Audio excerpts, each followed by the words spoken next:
Hello, this is Steve Sanangelo from the SRS Rock Report with a new YouTube video update, the next financial crisis, big silver price moves ahead when institutions and large investors can't get enough silver. So it's going to be an ironic twist of fate because it's been the small investor, small and medium investor who's been trying to invest in silver by buying bullion, coins, and bars. And there's been shortages, high premiums.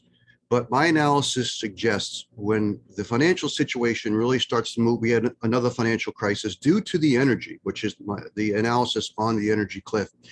It's going to be when the large institution and investors try to move into silver, and there's just not a lot of silver. So they're going to experience the same problems that we have as the smaller investors investing in silver. And that's what's going to be the big driver of the silver price. So let's get started. Now, I've been showing this chart. The values for the bond and equities are even higher now. The markets continue to melt up even higher. And here it's as of 2020, the global bond market is over 124 trillion. Now, the values here are shown in billion, but it's 124 trillion. The stock market as of 2020, the global stock market value is over 106 trillion. So we're talking total equity and bonds are now north of 230 trillion. Now let's compare that to the total known silver investment of 130 billion. And that's, I call it public and private. Now, when I mean private, that's when you buy 500 silver eagles, you get delivery of those silver eagles, you put them at your home or in a safe or at a private vault. So nobody can really access those and unless you want to sell them. And usually you sell those back to a dealer. And so it's another small investor who buys that silver eagle, repurchases it from a dealer. Now, the large institution and investors aren't going to buy silver eagles. They're going to buy the wholesale silver. And right now, there's only about 50 billion worth of total, I call it public or ETF or exchange or what's on the LBMA. That's all there's available for the large institutions and investors. And that's where the big moves are. And I'll talk about that in a minute. Now, what we need to understand, if you're new to the SRS Rock Report, we base our analysis on energy. That's why we look at the precious metals much different than most of the other precious metal analysts. And it's been the energy that's been the driver of the economy and continues to be. But what we're doing now, especially in the United States, we're seeing the red line is the public debt, the blue line is the GDP, and the energy is the total energy consumption by the U.S. And so what we see here is energy consumption has been flat, but the GDP continues to move higher. And the reason for that, it was energy driven back before 1980. It was energy and debt driven in the 1980s to 2000. And now it's mostly debt driven. And when we see the big drop off in the energy consumption during the pandemic shutdown, look how much debt was increased. And that debt is still on the balance sheet. So when energy gets into trouble, that debt's going to get into trouble, and so are a lot of financial assets. Now, before I get into the charts, these new charts, I just want to let you know Cloud Hard Assets. So we sponsor.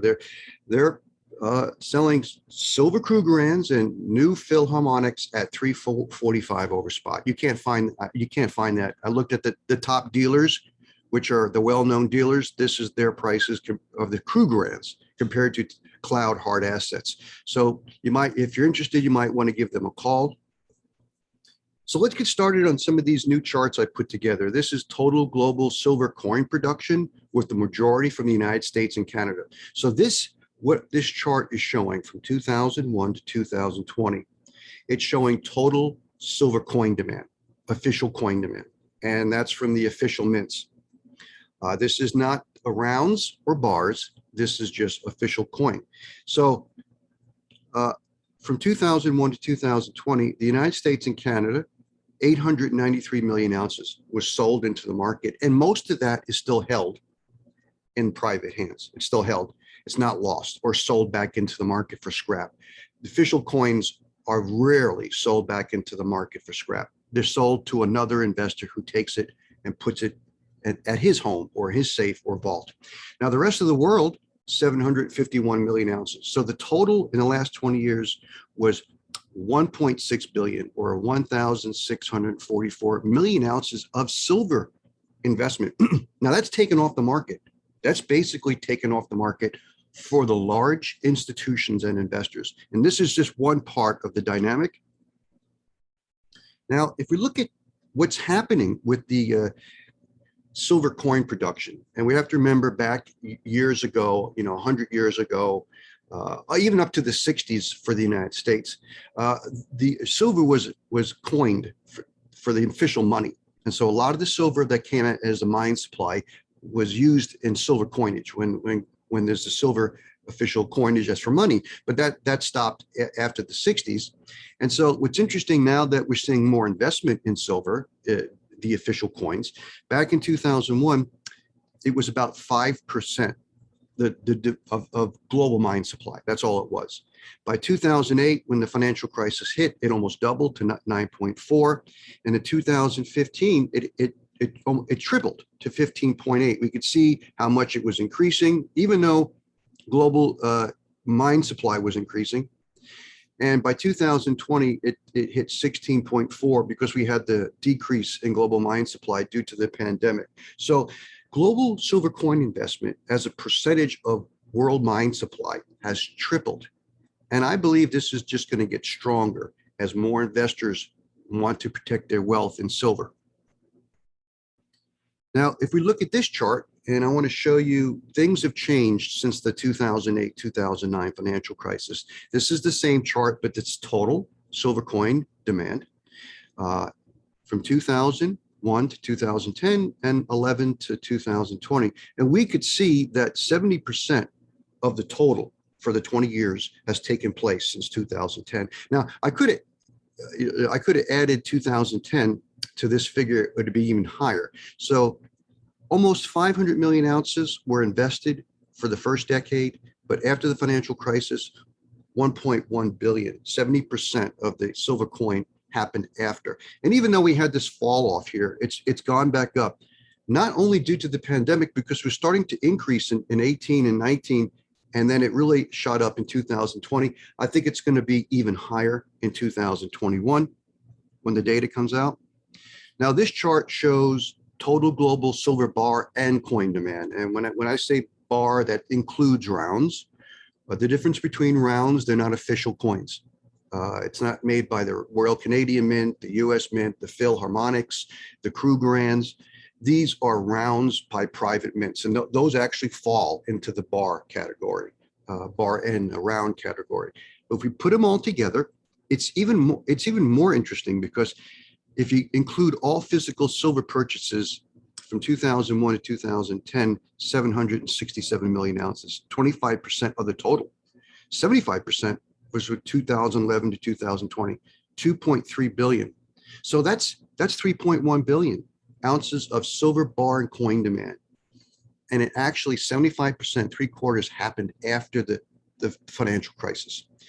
And so most of this silver, some of it the bars may have gone back into the market, may have been remelted as scrap into industrial demand. But I would say the majority of this is still held by investors. And what does that mean? Large institutions and investors won't access this silver. So this chart shows the dynamic I'm trying to explain, because a lot of the precious metal analysts and investors, they continue to look at the ETFs, the COMEX as the bad guys. These are the bad guys, they're the manipulation. And yes, while there is manipulation taking place on the market, and we think it's taking place in the metals, it's taking place everywhere, because the central banks now, their balance sheet is over 30 trillion. It's before the 2008 financial crisis, they had 5 trillion on their balance sheet. So the central banks in the world have added 25 trillion. They've been buying either bonds and stocks or mortgages, mortgage-backed securities. They're propping up the market. And this is not something that can continue forever. So it's important we understand this dynamic, because what I'm doing, doing the same thing, 2001 to 2010, 2011 to 2020. There's the 776 million ounces of physical bar and coin demand, and the 2.3 billion, same in the second decade.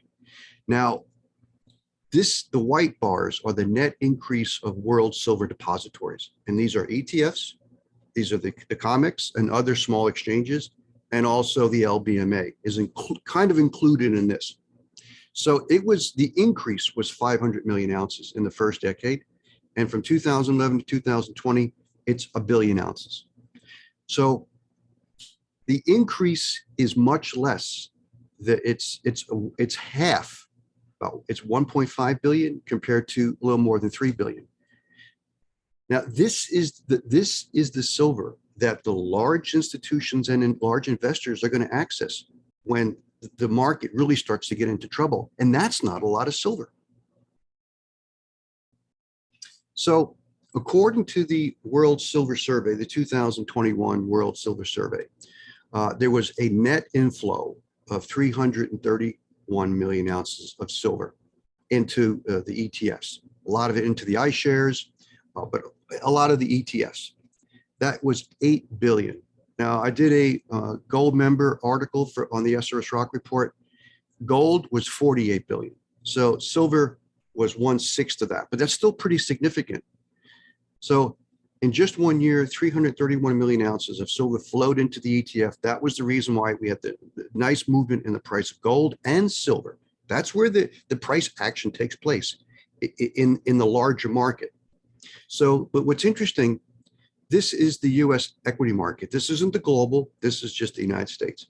We can see we have the NYSE and the NASDAQ. So in just 1 year, from 2019 to 2020, during the pandemic shutdown, it increased 6.8 trillion. And that's not including what's happened since then in the last 10 months. 6.8 trillion. If you compare 8 billion of 6.8 trillion, it's 0.1%. That's all that was invested in the ETFs was 0.1% of the 6.8. What happens when 2 or 3% or 5% of just this number? I'm not talking about the 40 plus trillion that is already invested in the market, just this 6.8 trillion. So that when the energy situation really starts to reveal what's happening and we start getting more global supply disruptions, more investors are going to move into gold and silver, and the institutions and large investors, the only place they can do that, just the same as I mentioned this several times, the energy companies in Europe looking for natural gas, they're not going to go to a retail store and buy a bunch of 20-gallon LPG tanks. They're going to get LNG from the United States, or they're going to get it from somewhere on a large scale. That's what they need for their customers. They can't buy retail. So when we see 5, 10, 20 billion, 30 billion, 50 billion money move into the silver market, there's just not that much silver for the institutions and large investors. So here it is. This is the typical silver depositories. It's about 1.6 billion ounces. It doesn't include all of the LBMA London silver. And we have to remember when we had the Wall Street silver squeeze in February, JP Morgan came out and changed its perspective, said if there's another big inflow of investors into silver, into the ETF, they may not be able to acquire the silver. That's just like the silver dealers not being able to get the product. So you have to wait 4 weeks, 6 weeks, the premiums go up. What happens when it happens in the silver ETFs? So if JP Morgan can actually produce all the paper silver it wanted to, it would not change its perspectives. So we have to realize this is the most dynamic situation that's going to take place. When large investors and institutions move into silver, there's just not that much silver for them to access. So this is basically the chart. And since 2000, typical above ground known silver investment stocks. There's about 2.1 billion of what I call that public, which is ETFs, exchange, and LBMA. There's about 3.1 billion, and 23% of that is is from the Canadian Mint and the US Mint. Eagles and coins. Most of that is from the Eagles and coins. And so the total is 5.2 billion. But this here, this 3.1 billion is not what the large investors are going to be able to access. It's just this right here. So in putting this all together, I believe the energy cliff I've been talking about is going to change the mindset of investors. Right now, everybody thinks we're going to move into this high-tech Jetsons, flying cars, self-driving cars, and they don't realize the energy problems that we're going to be dealing with. And when you have energy problems, then you have problems with the bond market, you have problems with the stock market, and you even have problems with the real estate market. And when investors, especially institutions and large investors, wake up that they need to protect wealth, just a small fraction moving into gold and especially silver, we're going to see much higher prices. And again, lastly, the US, while there's a lot of demand for gold in China and India, the US is the largest investor. Americans are the largest investors of silver. And I see that continuing. And even Germany now. Germany, India's finally come back. I did an update for India, and I'm going to do another update for the silver members at the SRS Rock Report.